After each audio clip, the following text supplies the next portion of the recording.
Sumalang sa concert stage ang American Idol runner-up na si David Archuleta.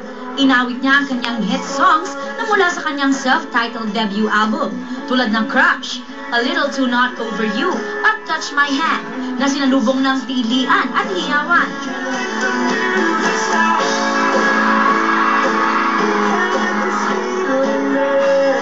Isang oras ding tumagal ang performance si David A.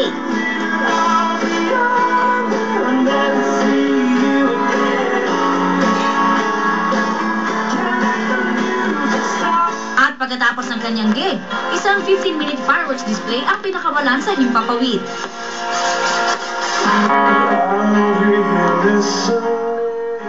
Pagkatapos ng putukan, ang boses naman ng American Idol Season 7 winner na si David Cook ang sunod na napakinggan. Nakipag-rock and roll si Cook sa tinatayang 40,000 fans na dumagsa sa Mall of Asia Concert Grounds.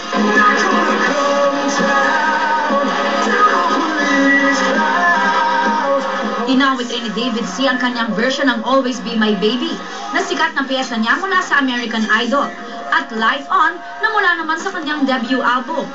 Walang tigil rin ang pasasalamat ng dalawang idols sa naging mainit na pagtanggap sa kanila ng Pinoy fans. Ang ibang hindi na nakabili ng ticket, nagkasya na lang sa pakikinig dito sa labas ng concert venue.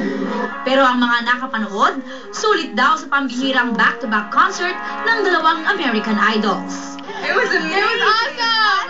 David Archuleta and David were amazing. Personally, I like David Archuleta more than David Cook, but David Cook really rocked it. Super, as in. O, bigyan ng bell updated sa showbiz happening.